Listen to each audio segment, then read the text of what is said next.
Bonsoir à tous, ici Piero San Giorgio. Je vous avais promis une vidéo parlant de la guerre civile. Alors, pour illustrer ce thème, laissez-moi tout d'abord vous dire que quand je parle de guerre civile et quand je crois beaucoup d'autres personnes, auteurs, commentateurs parlent de guerre civile, il s'agit en fait d'un abus sémantique, car la réalité de la guerre civile au XXIe siècle, notamment dans un contexte européen et dans un certain sens aussi nord-américain, mais par extension à beaucoup d'autres pays, n'est pas une notion classique telle que l'histoire nous l'a montré. Les guerres civiles sont souvent, euh, disons, on les définit souvent comme étant des conflits entre deux camps à l'intérieur d'une nation, à l'intérieur d'un pays. Ces camps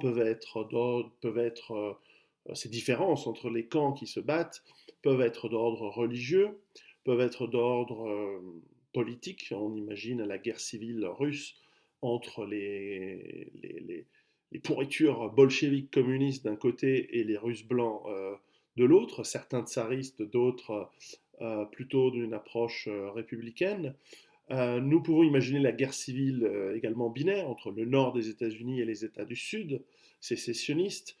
Il y a des guerres civiles religieuses, on pense à la guerre de 30 ans en Allemagne, où euh, les régions et les populations catholiques se sont battues contre les régions et donc religions protestantes, avec de l'aide pour certains des pays que sont espagnols, français, suédois, britanniques, autrichiens et d'autres.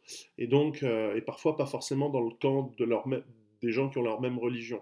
Très, très subtil conflit. On peut imaginer des guerres civiles comme il y a eu en France, la Fronde, des histoires de succession. Euh, donc, la réalité historique, c'est qu'on définit la guerre civile entre deux camps.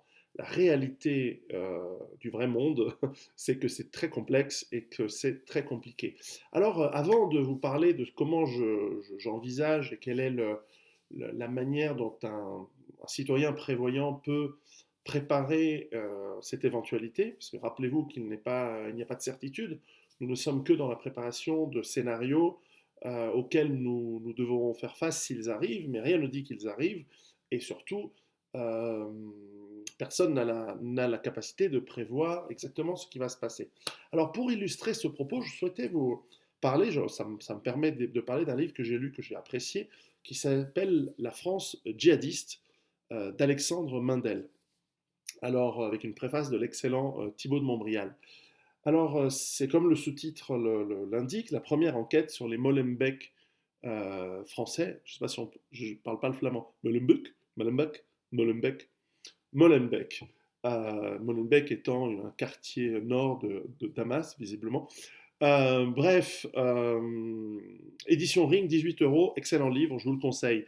Alors, ce qu'a fait Alexandre Mindel, qui semble être un journaliste d'investigation, je ne le connais pas, mais qui a sur ses plus de 400 pages, hein, oui, pratiquement 400 pages, mené une enquête en démarrant par sa ville natale, donc Lunel, dans le sud de la France, qui est une ville à grande majorité aujourd'hui de population musulmane, et dont une partie est djihadiste, et qui a, je crois, le record des petites villes de France pour l'envoi de combattants en Syrie, qui est également une guerre civile, euh, mais très différente de la guerre civile d'Espagne, où nous avions effectivement deux camps avec des constatations multiples, mais je suis en train de m'égarer.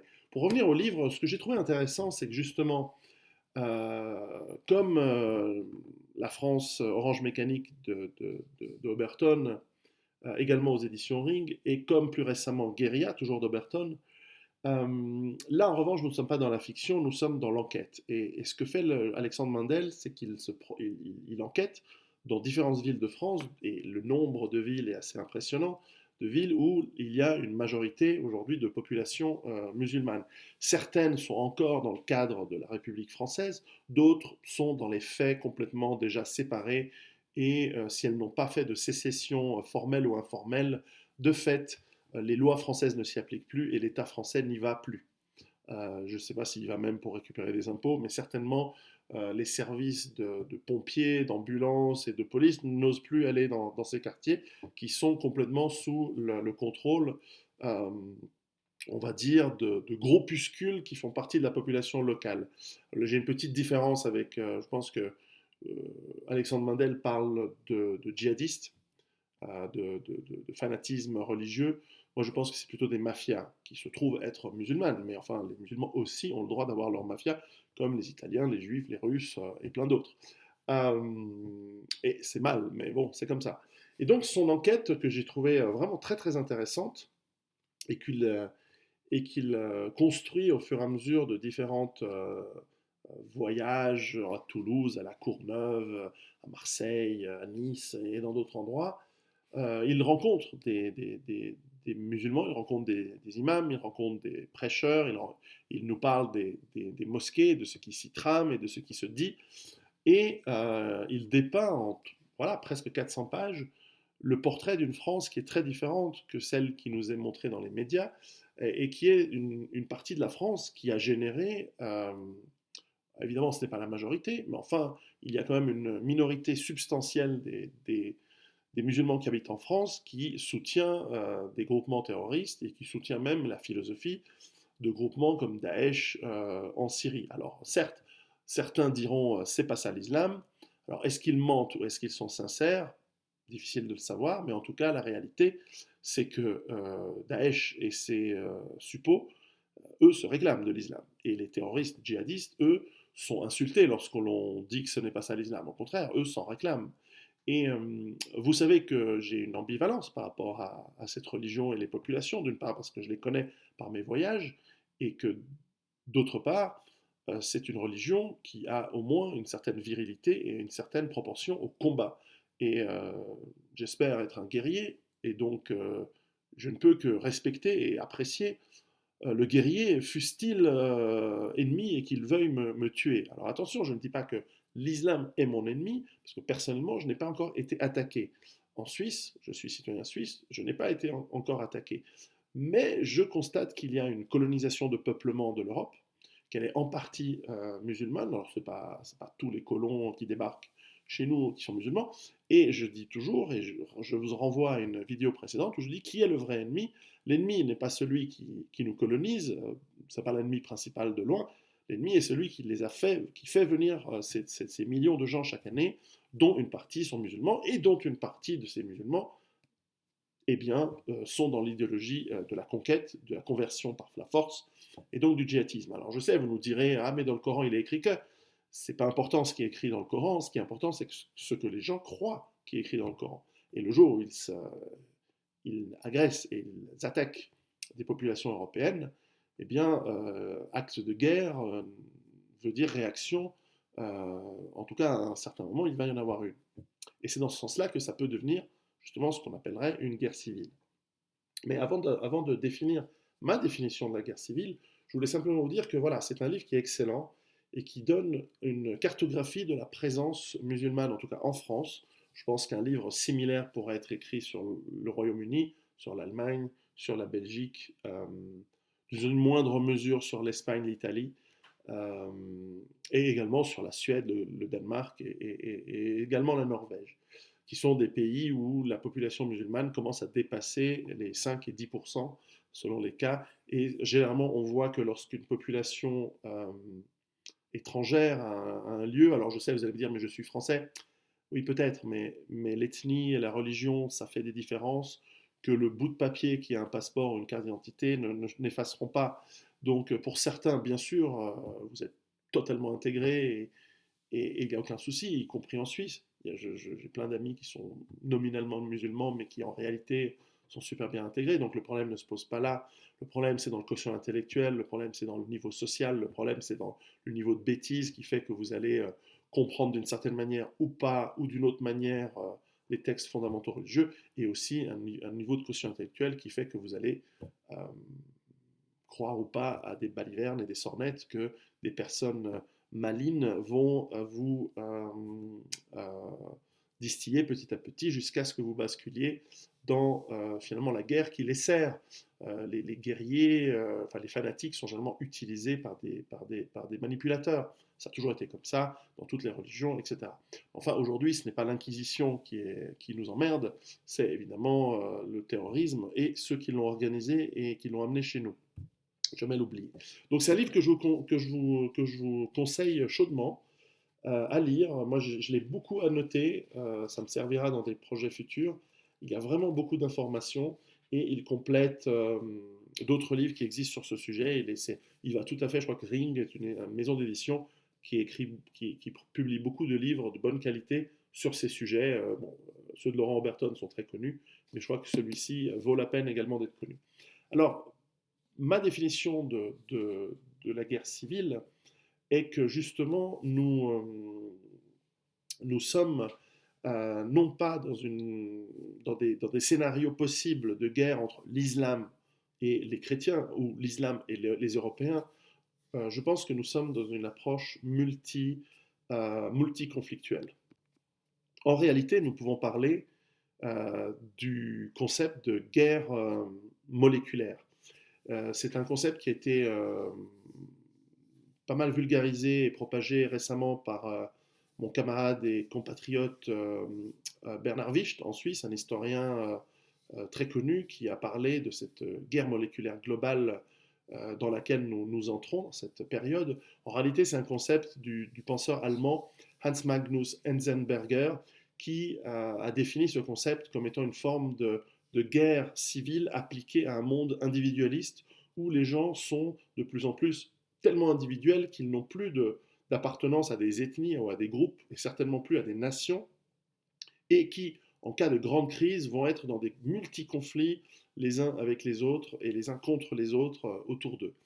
Et la réalité, c'est que si vous regardez le monde musulman, puisqu'on parle aujourd'hui disons que les médias nous mettent dans une situation où l'on va voir l'islam et les musulmans comme des ennemis. Alors c'est une situation qu'il faut faire très attention aux manipulations dans ce genre de situation-là. Ça ne veut pas dire qu'il n'y a aucun problème avec l'islam, mais il faut faire aussi très attention sur qui et comment est-ce qu'on veut nous mettre en conflit. Cela dit, les réalités sont que dans la rue, dans certains quartiers, vous ne pouvez plus agir comme est la coutume européenne. Vous êtes obligé de vous plier à la coutume des colons, des populations qui sont venues, et qui d'ailleurs ne sont pas toujours islamiques d'ailleurs. Il y a beaucoup de quartiers où il n'y a pas de musulmans, et où l'immigration est de tout un autre ordre, mais il faut avouer aujourd'hui que ce ne sont pas les immigrés chinois ou jamaïcains, encore que, qui font chier les gens dans les quartiers. En revanche, ce qu'il faut dire, c'est qu'il n'y a pas de bloc uni, c'est-à-dire que on le voit d'ailleurs même dans des pays qui sont des pays vraiment musulmans à 100%, on le voit en Syrie, ou presque à 100%, en Syrie, etc. Lorsqu'il y a des conflits, les populations et les groupes s'atomisent en nombreux groupes qui sont parfois ennemis, parfois amis, parfois ont des conflits en interne. Et ça, c'est très humain et c'est très normal. Je pense que lorsque l'on regarde les guerres civiles dans le passé, ou même lorsque l'on regarde les guerres dans le passé, pensez aux croisades ou la Reconquista espagnole ou la conquête musulmane de l'Espagne, qu'est-ce que l'on voit? On voit des barons et des ducs chrétiens qui se battent du côté des musulmans, on voit des musulmans qui se battent du côté des chrétiens, en fonction des alliances, en fonction du moment, en fonction des besoins, et pareil pendant les croisades, on voit des princes syriens qui parfois luttent avec les croisés contre d'autres concurrents musulmans, et parfois on voit même des chrétiens se battre contre d'autres chrétiens avec des musulmans parce qu'il y a des conflits de succession et d'autres. Donc on a vu François Ier faire alliance avec le Grand Turc au XVIe siècle, au début du XVIe siècle, pour lutter contre l'Empire espagnol de Charles Quint. Donc on voit que c'est toujours un peu complexe, ce n'est jamais aussi simple, il n'y a jamais des blocs face à face. De plus, et je le mentionnais, dans les populations immigrées d'Europe, il y a, je pense, une grande partie qui ne sont pas musulmans. Pensez aux Africains subsahariens, dont la majeure partie ne sont pas musulmans. Pensez aux Congolais, il n'y a pas de musulmans au Congo. Ils sont chrétiens pour la plupart, ou animistes. Pareil pour une grande partie des Ivoiriens, ou des Nigériens, ou d'autres. Pensez par exemple aux populations latino-américaines. Il faut savoir, alors je ne vous dévoile pas un des projets sur lesquels je travaille, sur lesquels je suis en train d'écrire, Mais par exemple, les populations les plus violentes au niveau de la violence physique, elles ne sont pas musulmanes, elles ne sont pas africaines, malgré ce on peut croire. Les populations les plus violentes sont latino-américaines. Euh, Ce sont les ethnies qui, statistiquement à travers le monde, lorsqu'elles sont présentes, créent le plus de criminalité, beaucoup plus que d'autres. Donc il faut faire toujours très attention à ce que nous disent les... Or, ce sont des chrétiens, des catholiques. Donc il faut faire toujours très attention. Alors certes, ce n'est pas les populations latino-américaines qui envahissent ou qui colonisent la France ou l'Angleterre ou l'Allemagne aujourd'hui. Mais enfin, c'est tout ça pour dire que lorsqu'on commence à creuser un peu les choses et qu'on met les faits, on se rend compte que c'est un petit peu complexe. Donc, cette guerre moléculaire, en réalité, elle peut se déclencher, et on va arriver au sujet qui nous intéresse, c'est comment on peut se préparer et y agir. Et ce sera un des thèmes de plusieurs vidéos et voire de plusieurs livres dans le futur. En tout cas, je vais essayer d'en parler de cette manière. La réalité de ces guerres, c'est qu'elles peuvent être déclenchées par plusieurs aspects. Elles peuvent être déclenchées par des conflits à l'intérieur d'un pays avec des sponsors étrangers parfois, mais pas forcément, entre des populations de souche qui s'énervent de voir leur territoire grignoté, leur mode de vie menacé. On voit à quel point, par exemple, l'histoire de manger halal maintenant systématiquement pour tous les élèves partout en France et bientôt partout en Europe, ça agace vraiment beaucoup de gens. Alors c'est pas un agacement vital, mais c'est un agacement qui s'ajoute à une longue liste et un jour le vase déborde. Donc on peut imaginer des ratonnades, des représailles. Et aujourd'hui, les États, ils sont évidemment corrompus et dans une idéologie qui fait qu'ils vont toujours défendre l'autre, ils vont toujours défendre l'étranger par rapport au national.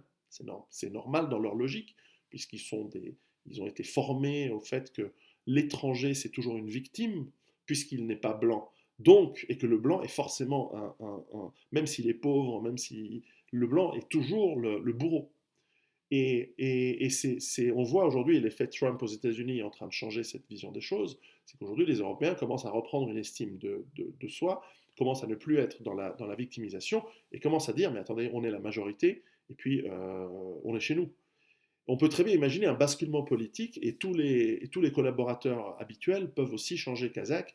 Et tout d'un coup, vous pouvez vous imaginer je sais pas, un journal comme Libération, qui a trahi les peuples européens depuis toujours, qui devient l'organe de la nouvelle Waffen-SS. Enfin, je n'utilise pas les mots justes, mais enfin de ce qui va être dans le futur, dans un scénario où ça arrive, l'équivalent de la Waffen-SS. Je ne parle pas des Totenkopf. Quand je parle de Waffen-SS, je parle de troupes combattantes. Donc, je sais pas, Libération va devenir le nouveau signal de l'époque. Parce que les collabos changent de veste. Alors aujourd'hui, ils diront non, non, si, ils vont changer de veste parce que c'est le propre des lâches. Et voilà. Et probablement ils le feront avec excès, avec l'excès que je redoute toujours. Vous savez que dans mes écrits, j'essaie d'en appeler à une forme de modération. Peut-être que moi aussi un jour j'aurai des problèmes, non pas parce que les gens vont venir en disant non, non, non, ils vont me dire honte à toi, tu n'as pas été assez radical, tu n'as pas appelé au génocide, tu n'as pas appelé au massacre, tu n'as pas appelé. Et moi je vais leur dire mais je m'en fous, je tiens à ma morale, je tiens à mes principes. Mais mes principes me disent aussi que c'est le moment de parler et d'avertir les gens que ça va. Un des scénarios possibles est cette guerre moléculaire. Donc, ce qui peut la déclencher peut être beaucoup de choses. Ça peut être des événements, des faits divers. Alors, le cas fictif évoqué par Oberton dans Guérilla, où un petit fait divers dérape et amène une émeute, émeute qui n'est pas d'ailleurs islamique. Il le décrit très bien. Il voit très bien qu'il y a des concurrences de chaos, de création de chaos potentiel. Et on voit très très bien dans ce scénario où un fait divers peut déclencher tout un ensemble de situations parce que le monde est mûr pour ce genre de conflit. On peut imaginer des conflits internationaux qui dérapent, on peut imaginer des effondrements financiers, des grandes crises économiques qui poussent les gens à bout. Lorsque le frigo est vide, on commence à vouloir donner la faute aux autres, et donc on va commencer à s'énerver, à s'exciter. On peut imaginer, j'en faisais allusion, à des basculements de politique qui font que tout d'un coup, le gouvernement qui, pour l'instant, protège les étrangers et qui donne plus de droits aux étrangers, surtout s'ils sont illégaux, que aux honnêtes citoyens, on peut imaginer des gouvernements qui aujourd'hui sont considérés populistes, extrême droite, arriver au pouvoir et là se dévoiler et redevenir extrêmement durs dur qui n'est que le bon sens. Mais cette dureté peut amener à des conflits par des gens qui, tout d'un coup, veulent dire non, mais nous, on ne veut pas, on y est, on reste, et surtout, j'y reste, et surtout, je refuse de ne pas continuer à avoir les avantages que me donnait le système avant. Et donc, on peut imaginer des conflits extrêmement déclenchés par la force des choses de la politique. Il ne faut pas non plus sous-estimer l'infiltration de nombreuses puissances du monde, grands et petits pays, qui sont capables de tirer des ficelles. On sait à quel point les banlieues françaises, par exemple, sont contrôlées par les États-Unis et qu'ils ont moyen de déclencher des émeutes si nécessaire, du fait de leurs agents qui ont infiltré notamment des organisations diverses et variées que je ne citerai pas pour éviter les ennuis, mais enfin, c'est documenté de la même manière que des pays du Moyen-Orient, notamment le Qatar, mais pas seulement, ont, par leurs investissements, créé des relais idéologiques et même matériels. Il y a des journalistes qui ont montré qu'il y a des caches d'armes assez importantes dans certaines banlieues, dans certaines mosquées, à voir à quelle est l'étendue de cette préparation qui est clairement dans une optique de guerre, de conquête. Voilà. Encore une fois, ce n'est pas tous les musulmans, mais enfin aujourd'hui, on a des sondages qui montrent que 16% des musulmans français soutiennent idéologiquement Daesh et 3% le soutiennent d'un point de vue actif. Donc 3% de 10 millions de musulmans, ou peut-être 15 millions de musulmans en France, difficile de savoir avec précision, mais c'est en tout cas 10 millions. Si vous demandez à l'État français, il va vous dire qu'il y en a 25, quoi. Non, non, enfin 25 individus. Dans la réalité, c'est 10 millions. Non, l'État français va dire 2 millions et demi, mais ils en savent rien, et puis ils ont leur tête qui est dans leur anus. Mais à part ça, voilà, ça fait quand même un certain nombre de personnes. Les corps constitués sont également divisés en fonction de religion, de croyances. Alors aujourd'hui, plus ou moins, ça tourne encore, mais qui sait. Donc, en fonction de différents déclencheurs, ça peut partir très vite dans tous les sens. Et parce que justement nous sommes dans une approche moléculaire où les gens sont partout, c'est-à-dire que parfois les Américains disent des conneries du genre le jour où c'est la guerre civile en France, vous allez voir le sud musulman et le nord chrétien français. Ils ne savent pas de quoi ils parlent. On sait très bien qu'il y a une répartition ville et encore périurbain, certains quartiers périurbains de ville qui sont des quartiers d'immigration. Le centre-ville peut ou ne pas l'être en fonction des villes, et puis d'autres quartiers ne le sont pas. Les campagnes sont moins habitées par des gens venant des immigrés, quoi. Et encore, c'est pas dit, pas toutes les campagnes. Donc c'est tout à fait réparti dans le territoire. Donc on ne peut pas s'imaginer, voilà, le califat. Alors j'en parle dans un de mes livres sous forme de fiction. Je parle du califat de Lille, de Roubaix.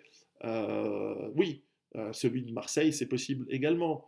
Mais enfin, pas loin de Marseille, il y a Aubagne. Et à Aubagne, ça va être le duché. Je ne sais pas quel est le nom du général en chef de la Légion, mais enfin, ça va être lui, le duc, hein, si ça va en couille. Et lui, la Légion, les légionnaires, ils sont loyaux à la Légion, pas à l'État français, pas que sais-je. Donc, on va imaginer des scissions. Et moi, je crois beaucoup sur l'inévitable partition des territoires des nations européennes avec une multitude de petits Kosovo ou de petits Bantoustans. Cela dit, le problème avec ceux qui vont se battre, qui vont essayer d'obtenir plus ou moins leur autonomie, il y aura des alliances. Moi, je crois qu'on va arriver vers le démantèlement. Je ne dis pas que je le souhaite.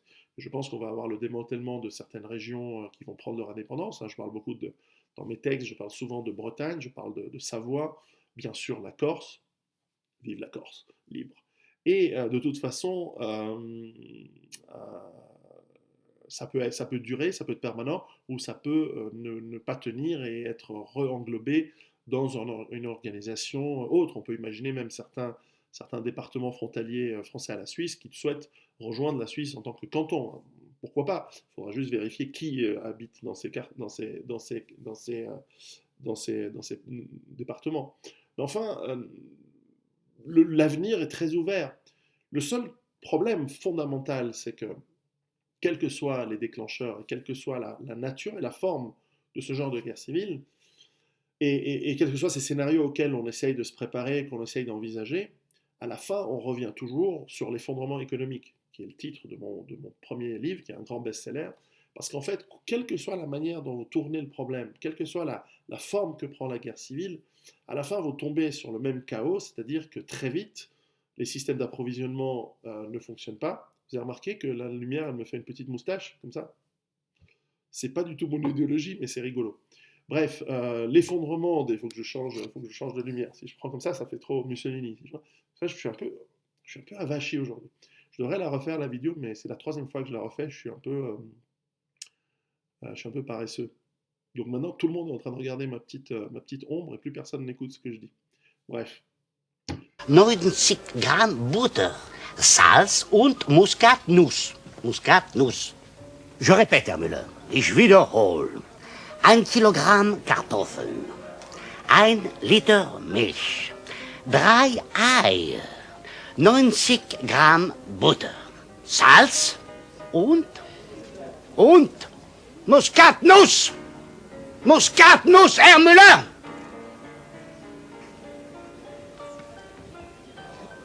Signor Riganti, Monsieur le Commissaire, haben Sie verstanden, Herr Müller? Ja, Auf Wiedersehen, Herr Müller. merci. Votre manteau aussi, c'est Tout ça pour dire que notre travail, quand nous voulons être des citoyens prévoyants, des pères de famille, je vais mettre une burqa, prévoyants, c'est de se dire, arrêtez de regarder cette petite ombre. C'est de se dire que nous devons préparer l'avenir du mieux que nous pouvons et donc tenir compte de ces scénarios potentiels. Cela implique deux choses. La première, c'est que notre préparation à l'autonomie, à la résilience, de toute façon, elle reste juste, parce que quoi que l'on fasse, c'est de ça dont on a besoin, c'est de ça dont on a... qui nous permettra de tenir le plus longtemps possible, d'avoir le plus d'options. Parfois, j'entends des commentaires complètement stupides, ils disent, ça sert à quoi de se préparer parce que de toute façon, ça va être tellement le chaos que... Oui, mais si t'es pas préparé, tu es directement dans le chaos. Les gens disent oui, mais les gens affamés, ils vont venir vers toi. Bon, alors le choix, c'est quoi? C'est d'être parmi les gens affamés.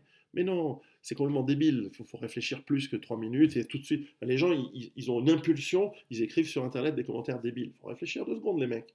La préparation vous donne beaucoup d'options. Elle vous donne aussi l'option de vous grouper avec vos voisins, de recréer ce lien social dont je parle et qui est très important dans ce que je parle dans mes livres. Et c'est de créer un lien qui nous permette justement de tenir le coup. Parce qu'on ne maîtrisera pas la géopolitique. Je veux dire, vous et moi, on ne maîtrise pas qui tire les ficelles dans les banlieues autour de Paris. Enfin, certainement pas moi. Donc, qu'est-ce qu'on peut faire? Eh bien, moi, dans mes montagnes en Suisse, je peux me préparer. Je ne peux pas maîtriser ce que Berne, donc la capitale de la Suisse, décide. Elle décide de réduire les troupes de l'armée suisse. C'est une immense connerie. Mais j'ai essayé d'influencer. J'ai peut-être convaincu 200-300 personnes de signer l'initiative. Ça n'a pas suffi. Bon, ben voilà. Je dois me préparer, on prépare l'armée numéro 2. Et c'est comme ça. Et on défendra nos vallées à défaut de défendre notre pays. Mais le travail ne se fait pas tout seul, il se fait avec des voisins, il se fait avec des amis. Et je connais plein de gens en France qui sont en train de s'organiser en association, je sais pas, on va dire pour les associations de la photocopie du timbre-poste, et qui s'organisent, font des exercices physiques, font bien sûr du potager, et préparent autour d'eux tout ce qu'il faut pour que le jour où ça pète, eh ben, ils soient en tout cas capables de se défendre leur village, leur quartier, leur voisinage. Et donc ce lien social, il se forge dans la difficulté. Si rien n'arrive, tant mieux, vous avez fait des nouveaux copains, vous avez passé du bon temps, vous avez fait de l'exercice physique, c'est bon pour votre santé, vous avez vos potagers, vous avez rendu un petit peu plus autonome, vous allez payer moins d'impôts, c'est que du bénéfice quoi qu'il arrive. En revanche, si c'est le bordel, bah, celui qui n'a rien fait, il va se retrouver d'un côté face à la machette et de l'autre côté face au magasin vide. Donc les chances pour la France ou mourir de faim ou de bordel. Alors après, on peut toujours espérer que un conflit, alors c'est le problème du livre d'Oberton, on en a parlé, c'est que évidemment un conflit qui n'arrive que en France verrait le reste du monde venir apporter de l'aide, soutenir certaines factions, etc. Donc voilà, donc on peut toujours espérer, mais espérer d'être un réfugié et en tant que réfugié d'être aidé par la communauté internationale, c'est pas une stratégie très, très responsable pour vous, votre famille et les vôtres. Je veux dire, on voit comment finissent les réfugiés au Darfour, on voit comment finissent les réfugiés en Syrie, c'est-à-dire que les femmes doivent se prostituer et les mecs aussi, d'une autre manière, ou sont obligés d'être recrutés dans des milices pour aller se battre et déminer les champs de mines quoi, à coups de souliers. Donc forcément, c'est pas un avenir extrêmement glorieux. Et nous autres, Européens, nous valons mieux que ça. Enfin, en tout cas, d'ailleurs, si vous êtes japonais au Japon et que vous entendez cette vidéo, bah, vous autres japonais, vous valez mieux que ça également. Enfin, en même temps, vous n'avez pas ce genre de problème. Mais enfin, voilà, les États-Unis peuvent avoir le même problème. Donc, il faut aussi imaginer les configurations campagne, ville, zone à problème, zone pas à problème. Tout ça, ça se réfléchit, tout ça nécessite des stratégies qui vont sur des années de travail. On ne devient pas ami avec 500 familles de la vallée en 2 minutes. Ça prend des années de travail, il faut se montrer, il faut être modeste, il faut plutôt penser à ce qu'on peut apporter à cette communauté plutôt que qu'est-ce qu'on va pouvoir faire pour s'y accrocher. Ça, c'est un problème pour vous en France, hein. Vous avez une grosse, grosse attitude d'assister, hein. C'est grave. Et donc, voilà, réfléchir à ce que vous pouvez amener aux autres. Mais pas juste, venez, on va faire un pique-nique multiculturel où chacun va amener la bouffe de son pays. Non, non, non, c'est vraiment, voilà, moi je sais faire ceci, je vais venir t'aider. On casse la croûte, on se bouffe un jambon beurre, on se pète une bouteille de pinard après le boulot, ou une bière bien fraîche, je sais pas si vous aimez ça. Et puis après, vous discutez, et puis on crée des liens, et puis on discute. Voilà, ça se fait petit à petit. Voilà, moi, ça fait 10 ans que je bosse là-dessus, donc forcément, j'ai eu le temps d'y réfléchir. Donc, j'en veux pas à ceux qui m'envoient des commentaires débiles. Je leur dis juste, réfléchissez un peu plus long, un peu plus, genre plus que 5 secondes, si c'est possible. Et, et bref, la préparation, donc, est longue et difficile, mais elle est vitale. Et je pense que bientôt, on va commencer à travailler. J'ai envie vraiment de passer du temps à travailler ce lien social ou donner des idées sur comment on peut travailler ce lien social. Je n'ai pas de prétention outre mesure. Vous êtes des milliers déjà à faire partie d'organisations locales, à utiliser des monnaies, des monnaies locales, à utiliser des systèmes de troc, à vous mettre en place pour les échanges de légumes et de production agricole ou locale là où vous habitez, y compris dans des villes. Il y a énormément de choses qui se font. Apprenez à vous défendre, bien sûr. Si vous n'avez pas, si vous n'êtes pas chasseur, devenez chasseur. Si vous n'êtes pas membre d'une fédération de tir, devenez membre. Depuis le temps que je vous dis ça, et le temps, et combien d'entre vous n'ont rien fait en cas de guerre civile moléculaire ou pas, ou en cas juste de chaos social, ethnico, je sais pas quoi, c'est trop tard, c'est fini. Et si votre objectif c'est je vais aller piller une armurerie, bonne chance, vous allez être bien reçu. Donc non, non, faut se préparer quoi. Et je sais que pour beaucoup d'entre nous qui ont été, c'est mon cas, on est né dans un monde calme, en paix, ou avec une idéologie gauchiste où il fallait aider tout le monde. J'en viens, évidemment. J'ai été éduqué comme ça, on est tous pareils, on est tous égaux, il faut aider tout le monde. Sauf que le monde, il n'est pas comme ça. Et le monde, il est en train de se déverser chez nous. Et c'est en train de se déstabiliser. Alors je ne dis pas que c'est ça la cause des problèmes, mais c'en est en tout cas une des conséquences. Et donc nous ne pouvons simplement pas dire, bon, bah tant pis, on va mourir avec la gorge tranchée par un fou furieux religieux ou par un sauvage qui a trouvé une machette dans un brico-loisir du coin. On va devoir reprendre possession de notre terre, de notre culture, de notre chose le temps venu, et je ne parle pas d'offensive, je parle toujours de se défendre. Ce n'est pas du tout l'idée, c'est pas du tout de créer des milices pour aller reconquérir le terrain maintenant face à l'État, face à l'armée. Ça n'a aucun sens, c'est complètement débile. Non, non, l'idée c'est de se dire, voilà, on travaille notre autonomie, on travaille notre résilience, on travaille le lien avec les gens autour de nous, et franchement, quel qu'il soit, moi, enfin, alors évidemment, je suis dans une vallée où il y a, je sais pas, 500, 600 familles, ils sont tous suisses, blancs, enfin européens en tout cas, parce qu'il y a beaucoup de portugais, français et d'autres. Mais enfin, voilà, alors évidemment c'est plus facile que si j'habitais à la Courneuve ou à Villeurbanne, quoi. Là c'est sûr que... Mais si vous êtes à la Courneuve, à Villeurbanne, et que vous m'écoutez, et que vous êtes, que sais-je, ivoirien ou algérien, bah, réfléchissez comment dans votre communauté vous pouvez vous organiser. D'abord, peut-être qu'il sera beaucoup moins dangereux pour vous d'aller en Algérie ou en Côte d'Ivoire ou au Sénégal, prendre l'argent que vous avez pris ici, et pour certains vous avez gagné honnêtement ici, et de retourner dans votre pays et de créer quelque chose qui est bon pour votre pays et qui est bon pour vous, plutôt que de prendre le risque de rester ici, parce que mine de rien, vous êtes quand même que 5 à 10% de la population, et qu'on peut imaginer que la France ou l'Angleterre tombe, mais enfin, à côté, il y a l'Europe de l'Est, la Russie, et peut-être qu'un jour, ils vont se dire, ah bon, bah, finalement, puisqu'on a 50% de la population de l'Europe de l'Ouest qui est morte, euh, peut-être qu'on va aller récupérer le terrain. Et eux, ils vont gagner, quoi. Et si c'est pas eux, c'est les Chinois à la fin. Donc, réfléchissons à comment limiter. Ça a été toujours mon travail. Enfin, ce que j'ai toujours dit, c'est d'éviter, de limiter cette guerre civile. Mais si ce n'est pas possible, autant être prêt. Donc, voilà, j'espère que vous comprenez le message qui est celui d'être constructif, qui n'est pas du tout celui de jeter de l'huile sur le feu. Euh, de toute façon, on ne va pas pouvoir faire grand-chose en tant qu'individu. Mais enfin, si nous sommes nombreux à pouvoir dire non, non, non, on peut se préparer, on va mitiger les effets, en tout cas sur nous. Après, les autres, les, les Charlie, tant pis pour eux. Mais la sélection naturelle n'arrête jamais. Elle peut être ralentie, ça a été le cas pendant 70 ans, mais la sélection naturelle reprend vite ses droits. Donc, malheur vaincu, mort aux faibles, et espérons d'être forts et d'être capables de se préparer et d'avoir des valeurs saines. Et ces valeurs saines, elles sont intimes, ça aussi c'est un sujet dont je parlerai une autre fois. Mais nous devons bâtir sur des valeurs saines d'entraide, mais aussi de fermeté et de dureté. Moi je crois beaucoup au dur. Ma femme aussi, mais c'est un autre sujet. Tout ça pour vous dire, préparez-vous. Ciao.